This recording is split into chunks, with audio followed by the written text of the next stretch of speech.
भाई ये आ गई है लेक पुकाकी, और ये तो भाई मुझे ज़्यादा बड़ी दिखाई दे रही है उस वाली से, देखना।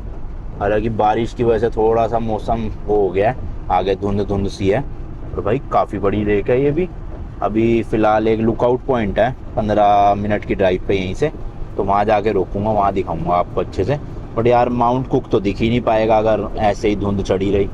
धुंध हटने का वेट करना पड़ेगा। आ ही गया भाई बस लुकआउट पॉइंट, लेकिन बारिश नहीं रुक रही यार, ना बादल हट रहे, कैसे दिखेगा क्या यार।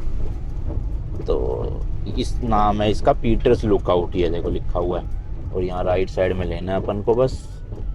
लेट्स गो भाई। जो हो चढ़ाई है, नो ओवरनाइट कैंपिंग, रात को कैंपिंग अलाउड नहीं है जी। चढ़ाई कर ले भाई, चढ़गी भाई। ओ नो ड्रोन जोन यार, यहाँ तो ड्रोन भी नहीं उड़ा सकते। Shit man. अब टॉयलेट यहाँ भी बना रखे भाई, देख रहे हो, सुनसान एरिया बिल्कुल, कोई गाड़ी नहीं कुछ नहीं, लेकिन वॉशरूम मिल जाएंगे न्यूजीलैंड में, ये है। लो भाई पार्किंग भी मिल गई है बढ़िया सी, खाली है जैसे कि मैंने बताया, कोई है ही नहीं इस टाइम पे तो। और भाई बाहर देख के ऐसा लग रहा है शाम के 6-7 बज रहे हो, जबकि बज अभी 3:30 ही रहे दोपहर के।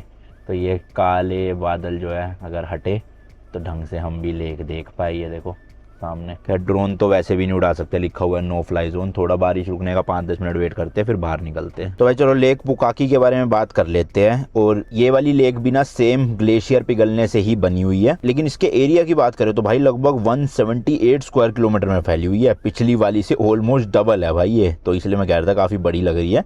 लेंथ की बात करें तो करीब 15 किलोमीटर की है। Maximum depth around 70 to 75 metres है, ये कम है उस वाली से। एंड लेक टिकापो की तरह ही ना इसका पानी भी ब्राइट टर्कोइज ब्लू दिखता है। वही सेम रीजन भाई ग्लेशियर से आने वाले जो रॉक फ्लोर होते हैं उसकी वजह से। इसका टेम्परेचर ना भाई साल भर ही काफी ठंडा रहता है, आमतौर पे 5 डिग्री से 15 डिग्री के बीच होता है। आज के टाइम पे जो आप लेक पुकाकी देख रहे हो ना, वो एक्चुअल में नेचुरल लेक से काफी बड़ी है। 20th सेंचुरी में हाइड्रो इलेक्ट्रिक प्रोजेक्ट्स के लिए लेक लेवल को आर्टिफिशियली रेस किया गया था, जिसकी वजह से इसका साइज बढ़ गया। इस लेक का मेन वाटर सोर्स है तस्मान ग्लेशियर और सदर्न एल्प्स के ग्लेशियर, इसलिए इसका पानी एक्सट्रीमली क्लीन और मिनरल रिच होता है। विंड फ्री मॉर्निंग्स में ना लेक की जो सरफेस है वो भाई ऐसे मिरर की तरह चमकती है। और जो माउंट कुक है ना, पूरे न्यूजीलैंड का सबसे ऊंचा माउंटेन, उसका परफेक्ट रिफ्लेक्शन दिखता है यहाँ पे। हालांकि भाई आज तो इतने ज्यादा बादल है, ना तो माउंट कुक वैसे विजिबल हो रहा है और ना ही उसका रिफ्लेक्शन दिख पाएगा। बाकी माउंट कुक की बात करें तो भाई जैसे कि मैंने बताया न्यूजीलैंड का सबसे ऊंचा माउंटेन है। हाइट की बात करें तो अराउंड भाई 3724 मीटर्स का है,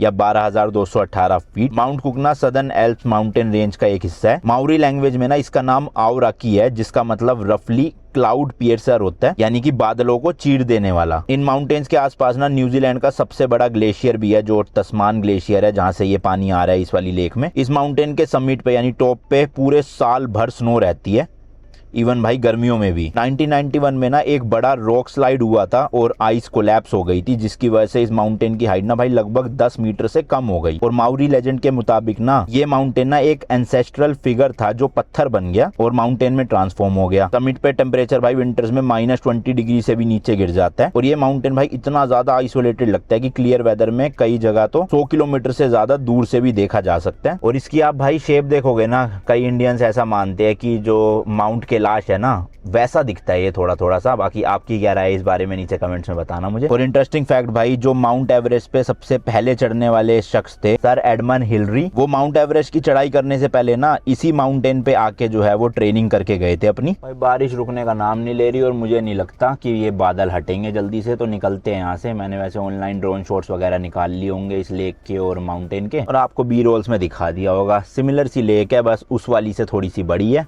कलर वैसे सेम ही है। बट अच्छा हुआ हम उस लेक पे सही टाइम पे पहुंच गए, क्योंकि नज़ारे दिख गए भाई, यहाँ तो कुछ नहीं दिख रहा। तो देखो आपको ना मैप के थ्रू थोड़ा सा समझाता हूँ। ये जो ब्लू डॉट है अभी हम यहाँ पर है, ये पूरी लेक पुकाकी है। और इधर आप जाते जाओगे तो ये है सामने माउंट कुक, या फिर जिसका नाम मैंने आपको बताया माउरी लैंग्वेज में।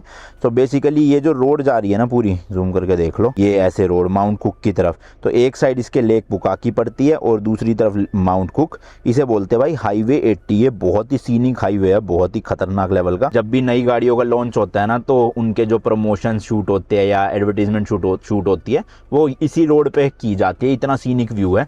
बट भाई आज बादलों की वजह से मुझे लग रहा है हमें मिल नहीं पाएगा देखने को। बट कोई नहीं, माउंट कुक की तरफ चलते हैं, 10-15 किलोमीटर 20 किलोमीटर की ड्राइव करके आते हैं।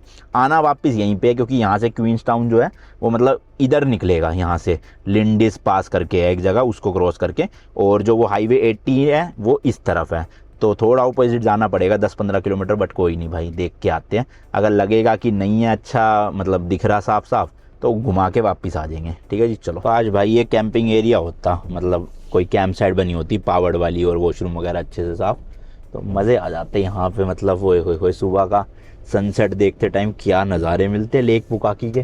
कई लोग रुकते हैं आसपास कैंप साइट, लेकिन यहाँ के नहीं है। सॉरी, सुबह का सनराइज, सनसेट नहीं, सनसेट तो शाम को होता है। देखो ये है भाई यहाँ का फेमस हाईवे 80, सामने माउंट कुक के नज़ारे, और राइट साइड में पुकाकी लेक पूरी की पूरी ये रही भाई।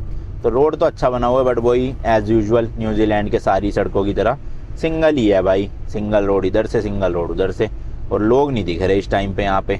मेरे ख्याल से सब लोग जाके मतलब निकल चुके हैं, तो हम भी बस 8-10 किलोमीटर और आगे चलते, फिर यू टर्न मार के वापसी हो लेंगे। यार फिर तेज़ हो गई बारिश, धुंध। मैं तो सोच रहा था हटेगी तो नज़ारे दिखेंगे, ये तो बारिश ही तेज़ हो गई। तो अब ये जो लेफ्ट टर्न आ रहा है ना भाई, ये टर्न मुड़ते ही स्ट्रेट दिखता है पूरा माउंट कुक का नज़ारा, और राइट साइड में तो चल ही रही है लेक पूरी। बट अभी देखो सारा धुंध ने हमारा पूरा नज़ारा ख़राब कर दिया। देखूंगा अगर ऑनलाइन कहीं से कोई क्लिप मिल गई ना, तो आपको लगा के दिखाऊंगा। कहते हैं बहुत ही ज़्यादा सुंदर है भाई, बहुत ही ज़्यादा। मतलब यहाँ से सामने वो बर्फ़ से ढका हुआ माउंट कुक और लेक, और बीच में आप रोड पे चल रहे हो। बट आज हमारी किस्मत में था नहीं शायद। देखो लेक के कितनी नज़दीक तक आ चुके हैं भाई, नीचे बिल्कुल, और गाड़ी तो भाई कोई आ जा ही नहीं रही। तो आगे से जहाँ से भी कट मिलेगा मोड़ लूँगा, बस बहुत है भाई। मैप के अकॉर्डिंग तो आगे 12 किलोमीटर बाद है यू टर्न, बट मेरे को जगह मिल गई है, यहीं से घुमा लेते हैं। कच्चा रास्ता है थोड़ा सा, पर हो जाएगी बात। चलो जी, यहाँ से क्वींसटाउन की लोकेशन लगा लिया, 229 किलोमीटर है, 2 घंटे 47 मिनट। तो अब भाई कोशिश करूंगा कि वन गो में यहाँ से खींच दूँ, ज़्यादा देर रुके ना। वैसे हमने कैंप ग्राउंड बुक करवा लिया, और उनसे फ़ोन पे बात भी हो गई है। वो कह रहे कोई नहीं, आप 9, 9:30, 10 जितने मर्जी बजे आओ। उन्होंने हमें सारी इंस्ट्रक्शन ईमेल कर दी है, तो हम ईमेल में पढ़ के अपने आप चेक इन कर लेंगे। हालांकि इसमें 7 बजे दिखा रहा है, तो थोड़ा सा अगर एक बार ब्रेक लिया भी मैंने, 7:30-8 बजे तक पहुंच जाएंगे। इस तरफ से नज़ारे देखो भाई, ये देखो क्या मस्त लग रहा है ना ये वाले पहाड़।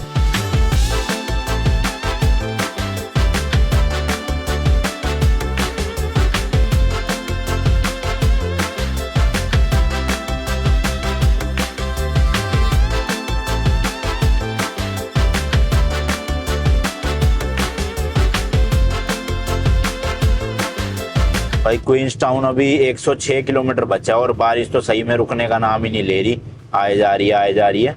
और जब से वहां से चले हैं ना भाई लेक पुकाकी से, अभी तक कोई भी एक शहर ही नहीं आया बीच में। और शहर छोड़ो भाई, कोई गांव भी नहीं दिख रहा जहाँ पे कुछ हो, पेट्रोल पंप वगैरह, सब कुछ भाई बस चलता ही जा रहा है ऐसी जंगल टाइप। जंगल भी क्या, खुला सा एरिया। गाड़ी आ रही है सामने से, रोड भी सिंगल है। अगर रोड भी हाईवे चोर होते ना 4 लेन, तब भी बढ़िया स्पीड मेंटेन हो जाती। और भाई एक तो अंधेरे में वैसे ही नहीं दिख रहा है यहाँ पे, फिर ऊपर से सामने से गाड़ी आती है तो लो बीम करना पड़ता है, तो स्पीड मेंटेन हो नहीं पा रही। 70-80 ऐसी जा पा रहे हैं। तो अभी ये 100 किलोमीटर करने में 1.5 घंटे के भी ज़्यादा लगने वाले हैं थोड़ा। भाई यहाँ से राइट दिखा रहा है क्वींसटाउन के लिए। मेरे ख्याल से अब थोड़े से अच्छे हाईवे शायद आ जाने चाहिए, अभी भी कंफर्म नहीं है मुझे, क्या पता सिंगल रोड ही चलती रहे। बट उम्मीद लग रही है कि हाँ शायद से आएंगे, तो लेट्स सी, चलते हैं। अभी इसके नीचे भाई कोई तो रिवर बह रही है, और अब एक शहर भी आने वाला है, लाइटें वाइटें चल रही है, तो वहाँ रोकूंगा भाई, थोड़ी देर स्ट्रेचिंग वेचिंग करूँगा लगातार, क्योंकि 2.5 घंटे से चला रहा हूँ ऑलमोस्ट, और अब तो 50-55 मिनट का ही बचा है, तो थोड़ा सा रुकूंगा 15-20 मिनट का ना। शहर आते ही भाई सारी स्ट्रीट लाइटों पे मतलब एक तरह से लाइटें आ जाती है, पूरा हाईवे गुप अंधेरा था, और यहाँ देखो लाइटें जगमग जगमग। वो रहा सामने शहर। लेफ्ट जाएंगे तो टाउन का सेंटर आ जाएगा, बट अपन को लेफ्ट जाना नहीं है, सबवे वगैरह है सब कुछ, हम तो जाके ही कुकिंग करेंगे।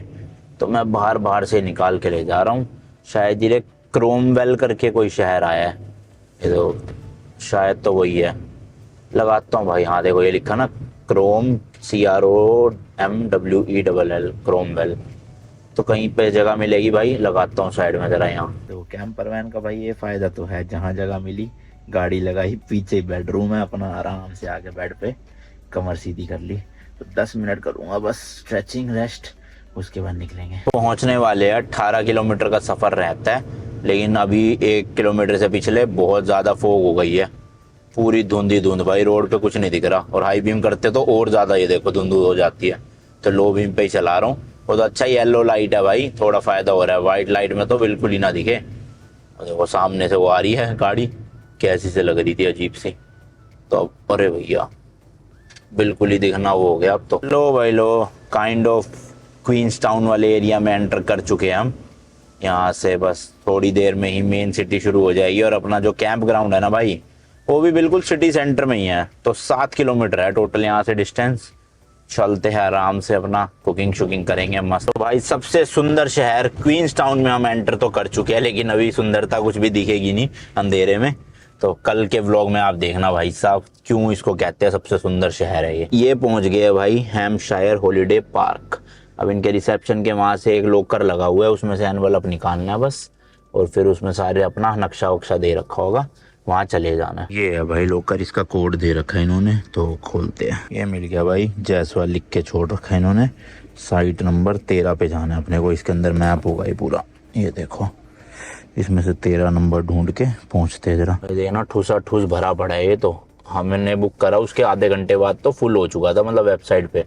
तो अच्छा टाइम पे बुक करा। आज भाई वापस से आटे का हलवा खाने का मन कर गया, तो बना दे। तब तक मैं भाई फटाफट से सारे डिवाइसेस चार्ज पे लगा देता हूँ। तो हम ना जो भी एक्सटेंशन तारे है वो रखते बेड में है, लेकिन उसके ऊपर ऐसे ब्लैंकेट ढक देते ताकि चलती गाड़ी में ना इधर उधर गिरे ना। अभी दिखाता हूँ, 1 मिनट, फोन इधर रखे पहले। तो ये देखो भाई अपना पिटारा, लैपटॉप सब यही है। अब ये ऐसे के ऐसे उठा के पूरा यहाँ पे लगा देंगे, क्योंकि पावर्ड वाली कैंप साइट है ये, तो सब कुछ अपने पास जुगाड़ है यहाँ चार्जिंग के लिए। इस तरह के सॉकेट होते हैं भाई न्यूजीलैंड में, आप देखोगे ना। तो मैंने ये एक्सटेंशन वो ले रखा है, यूनिवर्सल ट्रैवल एडाप्टर। तो ये इसमें ऐसे लगा देते हैं भाई।